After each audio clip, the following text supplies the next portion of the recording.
What if the thing that's going to cost you the most in your life isn't something you did wrong? It's just something no one ever told you, until it was too late. What you're about to learn might just save you from finding out the hard way. You're terrible at predicting what will make you happy. You spend years chasing things you think will make you happy, only to get them and realize they don't. The promotion feels good for 3 weeks. The new car stops mattering after 6 months. And the relationship you thought would complete you just creates different problems. Turns out, every life lesson you need to learn before it's too late starts with this one. You don't actually know what you want. Research on affective forecasting shows that people consistently neglect their own personality traits when predicting future happiness. Instead, they focus on external circumstances that matter far less. You assume the job title will change everything, that the bigger house will finally feel like enough, that the luxury purchase will deliver lasting satisfaction. None of it does. The problem is, purchases trigger something called hedonic adaptation, where the excitement fades fast and your baseline happiness resets. Meanwhile, the things that actually build satisfaction across years, relationships, personal autonomy, meaningful work, get pushed aside because they don't look as impressive from the outside. People waste entire decades optimizing for the wrong variables, then wonder why success feels hollow. Check whether your goals actually match what research shows creates lasting fulfillment, strong relationships, personal freedom, and work that feels meaningful. Everything else is just stuff that sounds good until you actually get it. Consistency beats talent. Talent gets you noticed early, then stops mattering. The naturally gifted kid who never had to work for it hits a wall the moment things get hard, while the person who built their ability through repetition just keeps improving. Skills continue to develop through consistent practice and structured learning. Talent provides an early advantage, but hits ceilings fast. Your brain rewires itself with repeated practice, regardless of starting ability, through a process called neuroplasticity. That means someone with average starting ability who practices deliberately for years will outperform someone with natural talent who coasts. The growth mindset, viewing abilities as trainable rather than fixed, leads to persistence and eventual mastery. Talent-focused individuals quit the moment natural ability plateaus because they've been told they're special for so long that difficulty feels like identity failure. Skill-focused individuals see struggle as confirmation they're expanding their abilities, which keeps them in the game. The gap between these two approaches becomes enormous across years. Treat every capability as learnable. Invest in deliberate practice with clear feedback rather than relying on innate gifts that only carry you so far. Talent opens doors. Consistency keeps you in the room long enough to accomplish something. The stories you tell yourself create who you become. There's a script running in your head right now that's deciding what you attempt, what you avoid, and how far you'll let yourself go. You probably didn't write it consciously, but it's been controlling your decisions for years. Self-narratives shape behavior through the confirmation bias and self-fulfilling prophecy. Repeated internal stories wire neural patterns that guide decisions automatically. Stories like, "I'm not smart," or "I'm not good enough," become self-reinforcing and block your ability to change. Your brain looks for evidence that confirms the narrative you've already accepted, which locks you into limiting patterns for life. If you tell yourself you're socially awkward, you'll avoid social situations, which means you never build the skills that would disprove the story. The cycle reinforces itself until the narrative feels like unchangeable truth rather than a story you accidentally adopted. Identity isn't biology. It's the story you kept telling yourself until you believed it. Rewrite limiting narratives by gathering counter-evidence that challenges them. Test new stories through small behavior changes that prove the old narrative wrong. Then reinforce the new version until it becomes automatic. The script running in your head isn't permanent. It just feels that way because you haven't questioned it yet. Sleep is a performance drug, not a luxury. You wouldn't show up to work drunk, but one bad night of sleep puts you at the same cognitive level. Reaction time slows, decision-making drops, memory fails. And yet, people treat it like something you can just push through. Sleep handles memory consolidation, hormone regulation, and cognitive function. One night of poor sleep mimics blood alcohol impairment levels in decision-making and reaction time. Chronic sleep debt destroys actual output and accelerates cognitive decline, which means you operate permanently handicapped, regardless of how hard you try. REM sleep handles problem-solving and emotional processing. Deep sleep handles physical recovery and immune function. Skipping either stage consistently creates deficits that show up as brain fog, poor judgment, and physical breakdown. Athletes treat sleep like performance enhancement because it is. Your body repairs muscle tissue, your brain clears metabolic waste, and your hormones reset during sleep. Cut it short, and none of that happens properly.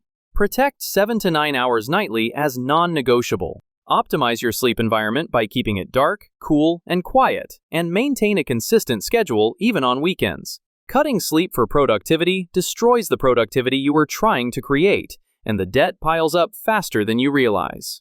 Commitment beats motivation. Motivation is just a feeling that comes and goes, usually right when you need it most. The people who actually build something aren't the ones who get hyped and go hard for 2 weeks. They're the ones who show up when it's boring. Routine and commitment deliver success far more than motivation ever will. They work because they remove the decision entirely. Habit formation via neural pathway automation makes behaviors require less willpower until they run subconsciously. That means you stop needing to feel motivated to take action because the action happens automatically. Relying on motivation guarantees inconsistency and stagnation because you're waiting for a feeling that never shows up on hard days. The cumulative math is simple. 1% daily improvements amount to 37 times growth across a year. That may not sound like much until you realize most people aren't improving at all. They're cycling between motivation spikes and crashes that average out to 0.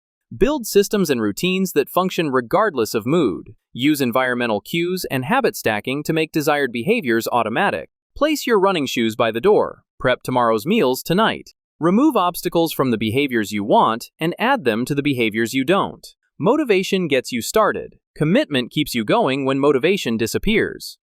Discomfort is the price of change. Growth doesn't happen in your comfort zone, and your comfort zone is exactly where your brain wants you to stay. Anything worth becoming requires you to sit in the awkwardness of not being there yet.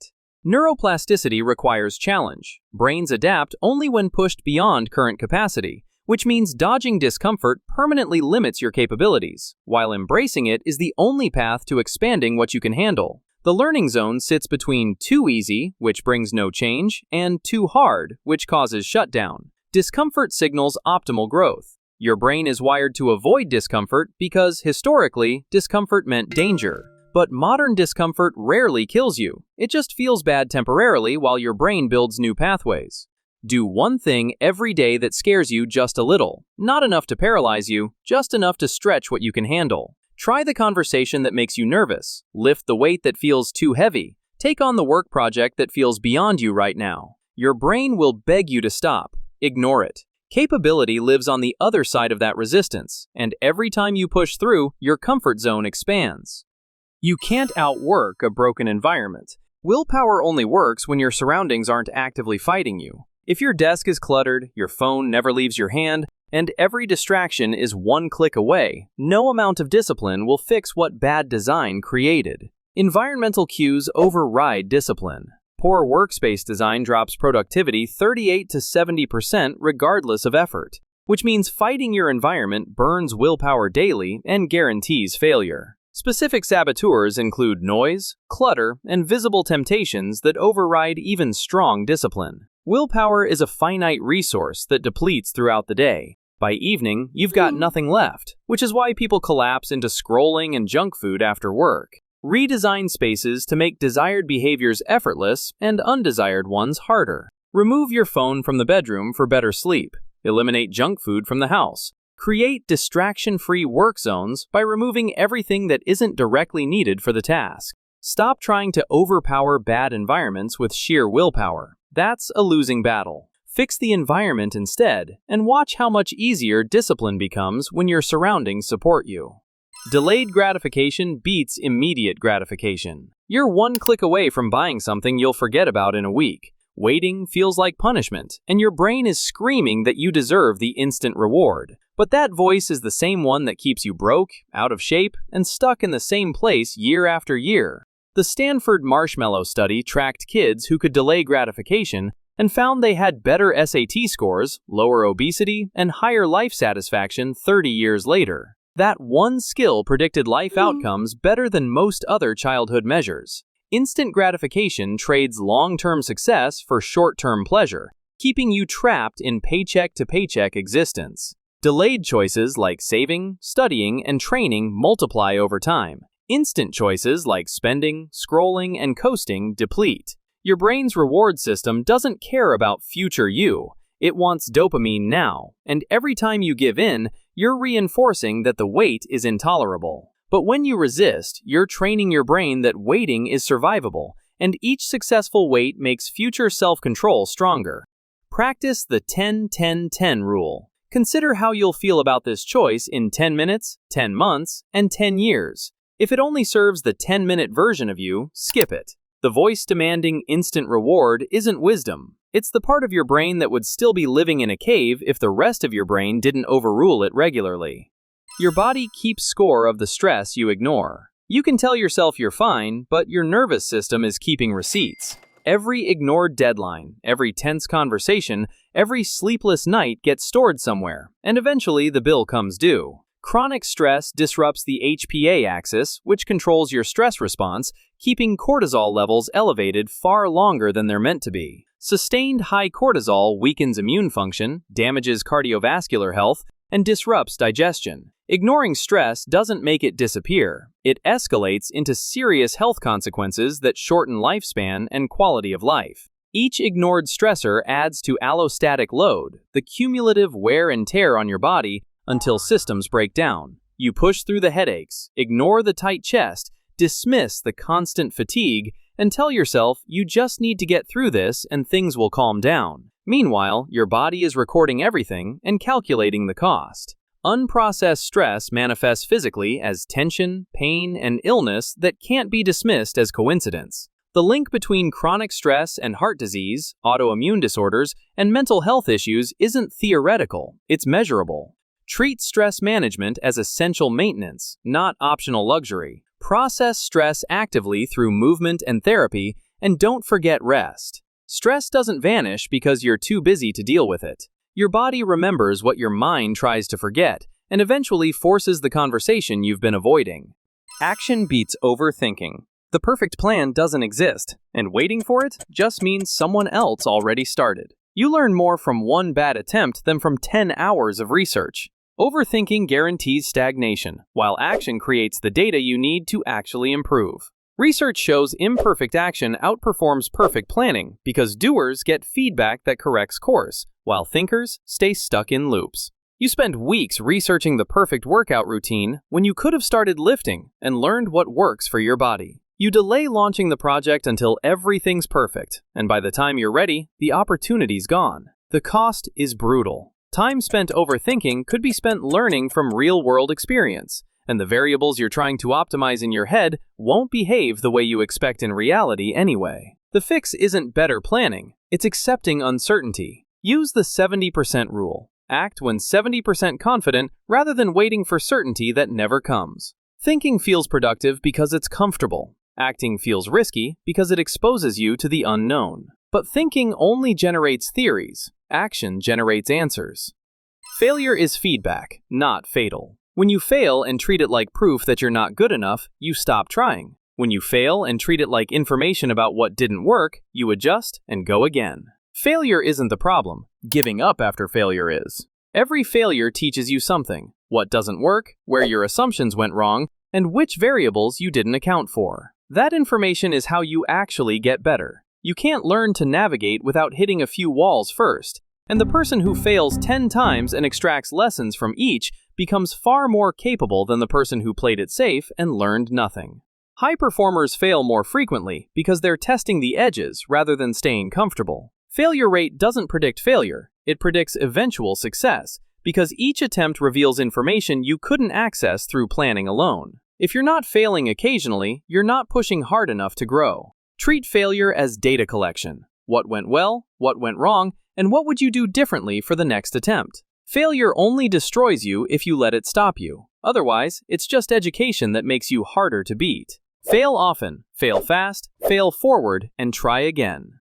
Avoiding difficult conversations costs more than having them. The thing you're not saying is already damaging the relationship. You think you're protecting it by staying quiet, but silence doesn't preserve connection. It creates more distance than the discomfort ever would. Difficult conversations aren't threats to relationships. They're how relationships deepen. Conflict handled well builds trust because it proves the relationship can handle truth. When you address tension directly, you're showing the other person that honesty matters more than comfort, which creates safety they can't get from someone who only tells them what they want to hear. Avoidance does the opposite. It turns relationships into polite performances where no one says what they mean and everyone keeps up the facade. The irritation you're swallowing doesn't disappear. It builds into resentment that poisons everything. The boundary violation you're tolerating trains the other person that it is acceptable, and the feedback you're withholding ensures the dynamic stays broken indefinitely. Reality is, the conversation will happen eventually, either as an intentional discussion when it's still manageable, or as an explosion when resentment finally detonates. Address conflicts while they're still small. Open with empathy, listen fully, and problem-solve collaboratively rather than defensively. People respect honesty more than they resent discomfort, and most relationships end not because hard conversations happened, but because they didn't.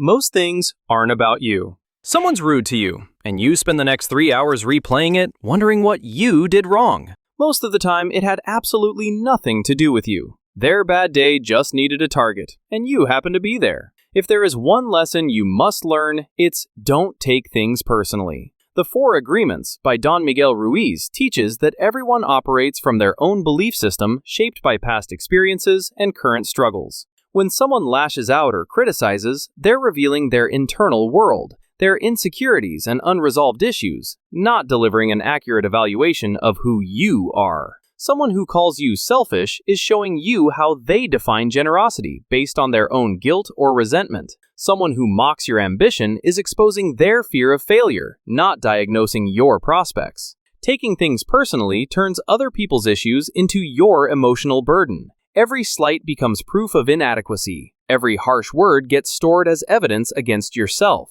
You become reactive and defensive, spending energy on battles that exist only because you accepted an attack that was never really about you. When you stop personalizing, their frustration stays theirs to process, and their judgment stops defining your reality. You see their behavior as a window into their struggle, not a mirror reflecting your worth. Their story isn't about you. Stop rewriting it so you're the problem.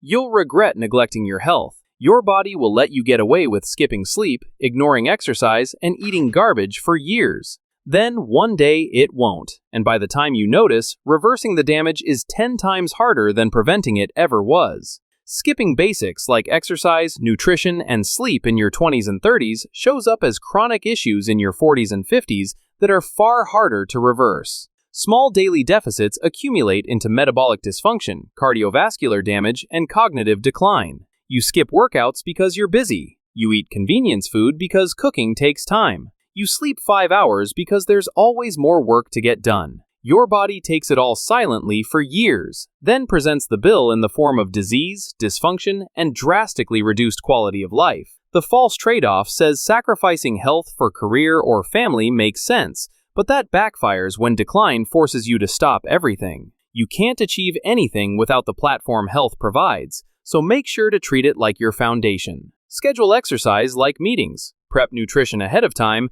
and get enough sleep. Your body keeps a running tab of every shortcut you take, and the interest compounds faster than you think.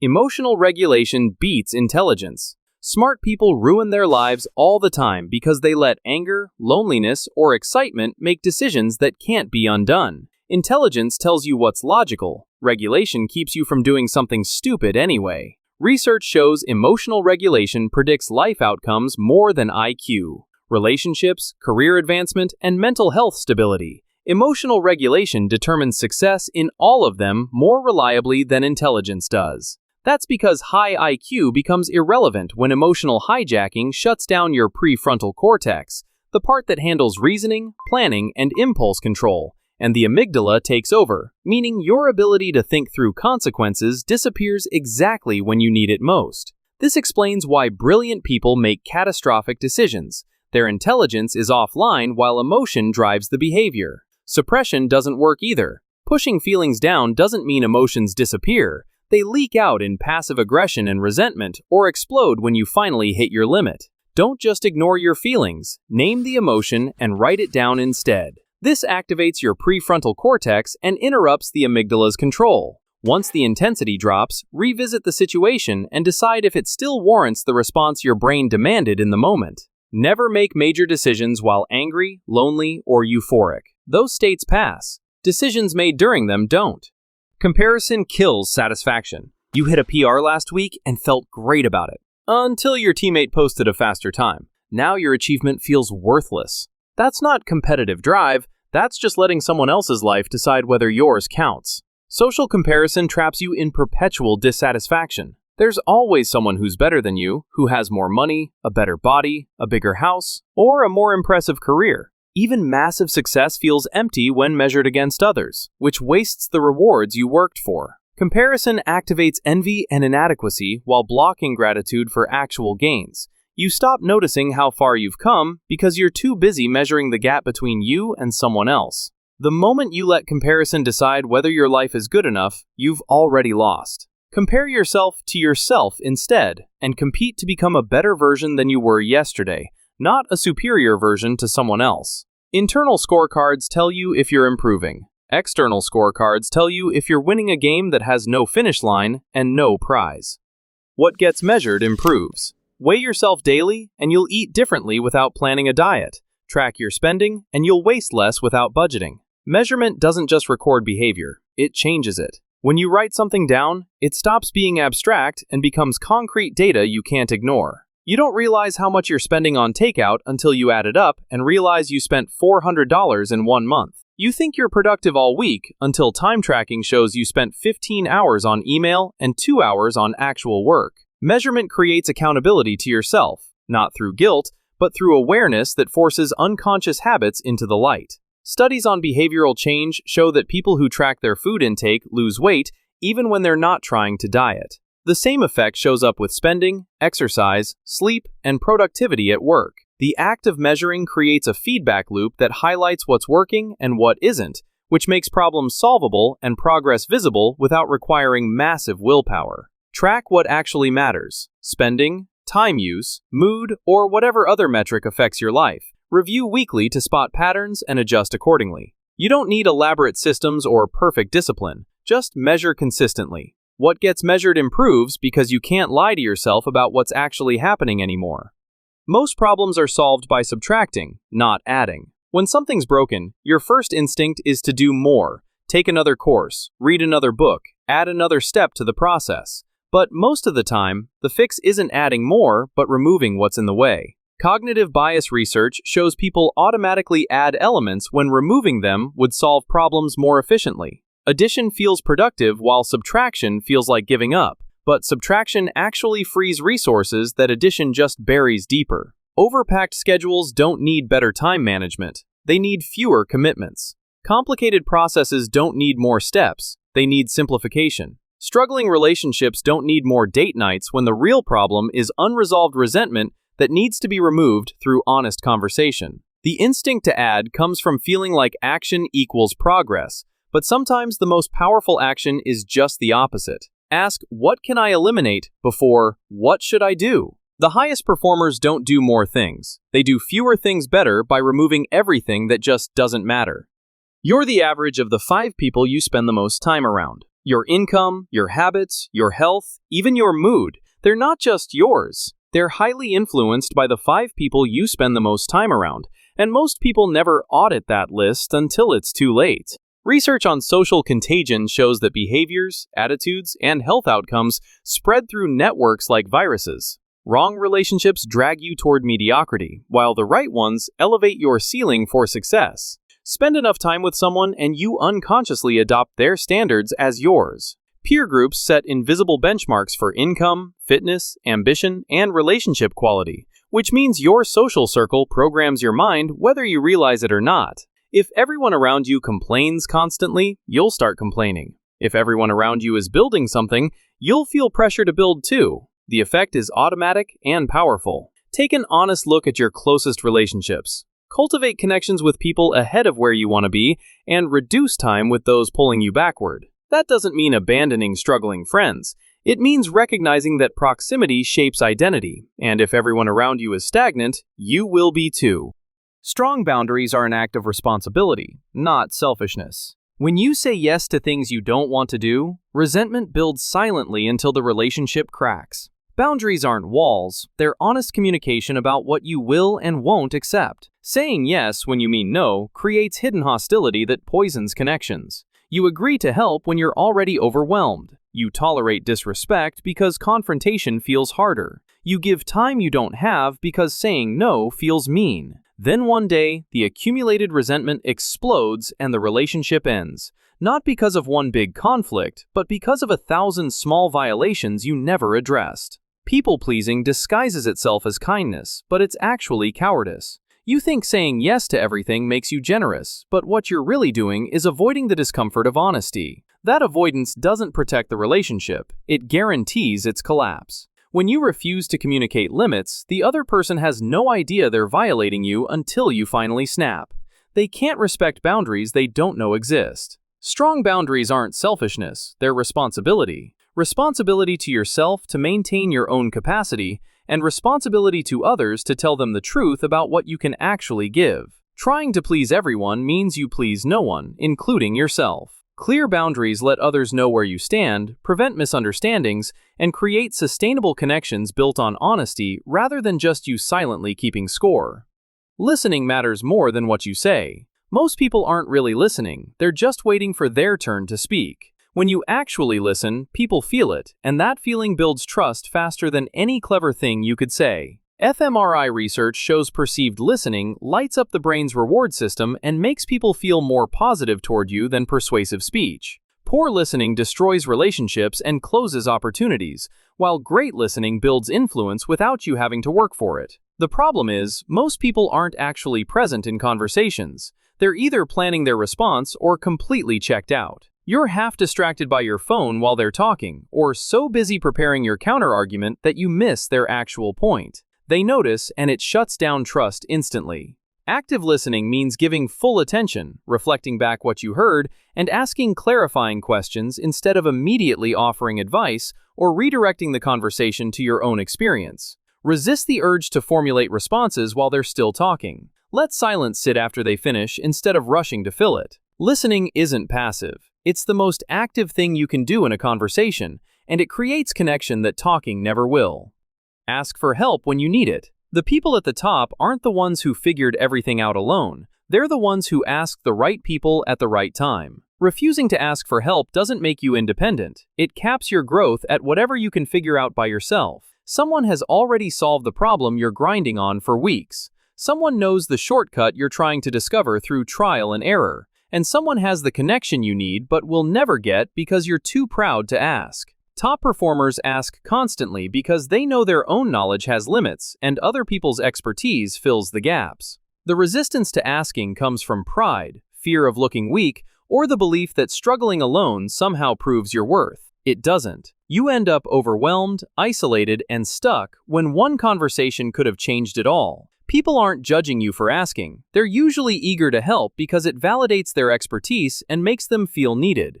Don't wait for someone to notice you're struggling. Asking for help works better than suffering in silence and hoping someone reads your mind. Most people want to help when asked, but they're not going to force it on you if you pretend everything's fine. Experiences last. Possessions don't. That thing you bought last year? You don't remember it. But the weekend trip, the concert, the dinner with friends? You're still talking about those. One fills your space, the other fills your life. Buying stuff excites you for about 3 days before it becomes invisible. You want the thing desperately. Convince yourself it'll change everything. Then it sits in your closet or on a shelf collecting dust. Hedonic adaptation means the thrill fades fast, and you're left with clutter that requires maintenance, takes up space, and eventually becomes something you have to deal with when you move. Experiences work differently. The trip gets better every time you remember it. The concert becomes a story you tell for years. The dinner creates inside jokes that last longer than any purchase ever could. Experiences strengthen through retelling and create bonds through shared moments, while possessions just sit there reminding you of money you spent. Before buying something, ask if you'll remember it in 5 years. If the answer is no, redirect that money toward travel, learning, or shared activities that actually stick. When you look back on your life, you won't remember what you owned. You'll remember what you did and who you did it with. Your possessions will end up in a landfill. Your stories will define who you are. Time isn't coming back. No one on their deathbed wishes they worked more hours or closed one more deal. They wish they'd been there for the people who mattered, and by the time they realize it, a lot of those people are already gone. Studies of dying patients show the same pattern. Their regrets are about relationships, not careers. They don't wish they'd worked harder or made more money. They wish they'd been present for their kids, spent more time with their parents, and maintained friendships they let fade. The problem is, those realizations come when it's too late to fix them. You'll regret lost time with the people you love far more than any amount of money you didn't make. Chasing financial goals feels urgent in the moment, but decades later, you won't remember the bigger salary or the promotion. You'll remember who was there and who you neglected while you were busy building a life you thought mattered more. The math is brutal. Decades of 60-hour work weeks earn slightly more money, but missing your kid's childhood or parents' final years creates permanent holes you can never fill. Schedule non-negotiable time with loved ones, and protect it like it's your most important meeting. Choose presence over promotion when they conflict. You can't buy back time, and the people you love won't wait forever. Some of these you already knew, but probably needed to hear again. Some you didn't know until just now. Whatever the case, you're already a little further ahead than you were before you pressed play.